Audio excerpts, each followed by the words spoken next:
रात का वक्त था। पूरी दुनिया गहरी नींद में सो रही थी।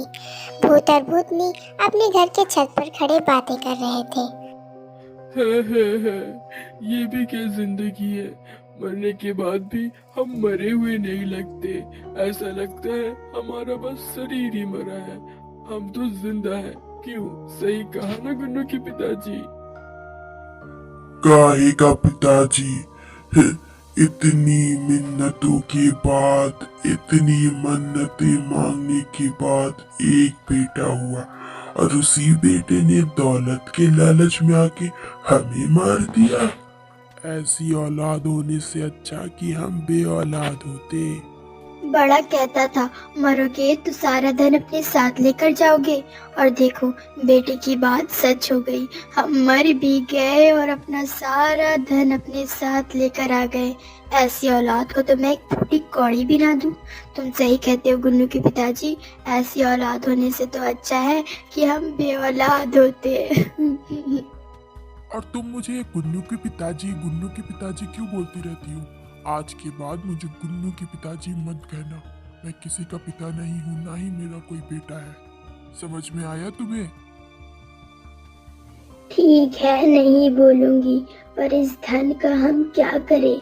इसे हमेशा अपने साथ रख नहीं सकते, और उस दुष्ट बेटे को तो इसे दे नहीं सकते।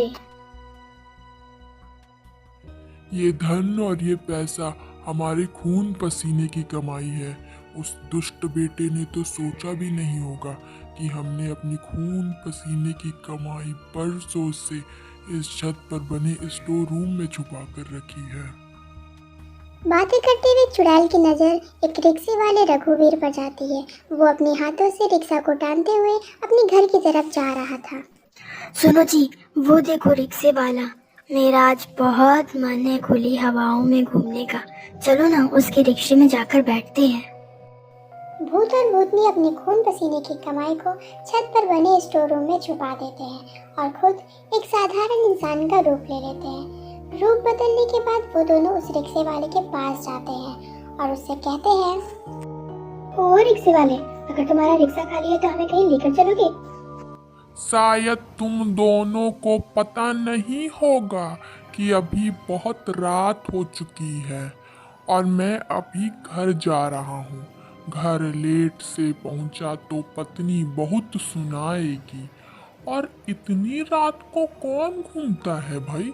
जाओ जाओ, कल आना। सालों बाद पत्नी ने कुछ फरमाइश की थी। बरसों बाद मुझे मौका मिला उसकी फरमाइश पूरी करने का, पर अब लगता है मैं वो भी नहीं कर पाऊंगा। रघुवीर को उन दोनों की बात सुनकर थोड़ा अजीब लगता है। उसे उन दोनों का उतरा मुंह देखकर अच्छा नहीं लगता और वो कहता है, अच्छा ठीक है, मैं तुम दोनों को अपने रिक्शे में बैठा लेता हूँ, लेकिन आखिर तुम दोनों को इतने रात गए जाना कहाँ है? रघुवीर की बात सुन के दोनों बहुत खुश हो जाते हैं। हमें तो खुली हवा में आसमान के नीचे तारों की ठंडी ठंडी छांव में ले चलो। लगता है इन दोनों को इतनी रात गए घूमने का मन होगा। मेरा क्या, कहीं भी ले चलता हूँ। वैसे भी इन दोनों को घूमने से ही मतलब है। दोनों भूत और भूतनी रघुवीर के रिक्शे में बैठकर घूमने के लिए निकल जाते हैं। घूमते घूमते उन्हें काफी वक्त हो जाता है और कुछ ही देर में सुबह भी हो जाती है। तभी रघुवीर कहता है, बस अब और नहीं। अब मैं और तुम दोनों को अपने रिक्शे में बैठा कर घुमा नहीं सकता। मैं अब बहुत थक चुका हूँ। मेरे जो पैसे बनते हैं वो मुझे दे दो। तुम्हारे रिक्शे में बैठकर हमें बहुत मजा आया। इतना मजा पहले कभी नहीं आया। पर बेटा, अभी हमारे पास पैसे नहीं है। क्या हम तुम्हें कल दे दें? क्या पैसे नहीं है? कोई बात नहीं, अगर पैसे नहीं है तो।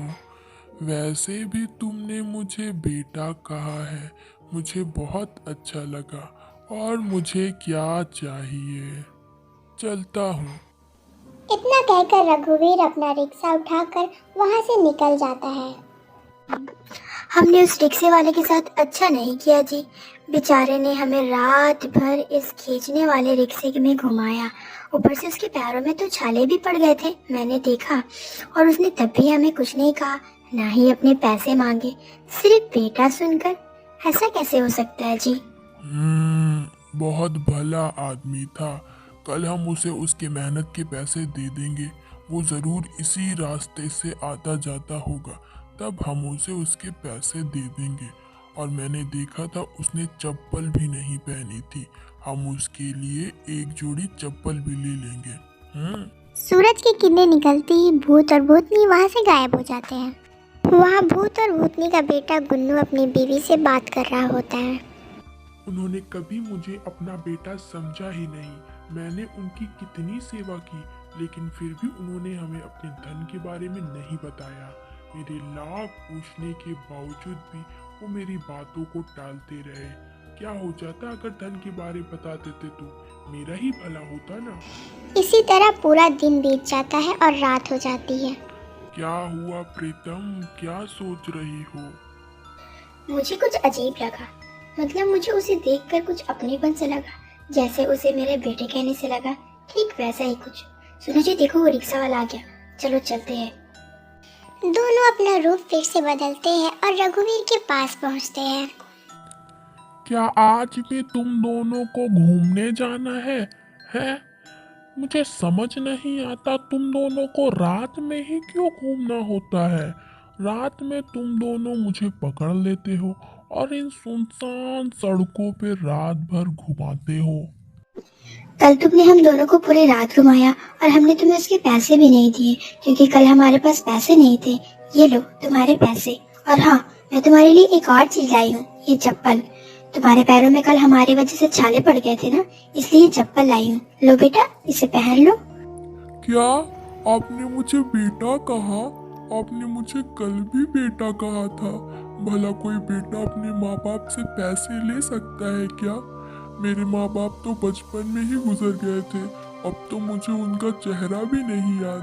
आप दोनों में मुझे अपने माँ बाप नजर आते हैं। आज मैं बहुत खुश हूँ, बहुत। आप दोनों जल्दी से मेरे रिक्शे में बैठ जाइए। आज मैं आप दोनों को पूरा शहर घुमाऊंगा। रघुवीर रोज दोनों को अपने रिक्शे में घुमाता। ऐसे ही कई दिन बीत जाते हैं। एक दिन रघुवीर रिक्शा लेकर उन दोनों के पास नहीं जाता है, तो भूत और भूतनी बहुत ही परेशान हो जाते हैं और वो रघुवीर को ढूंढने निकल जाते हैं।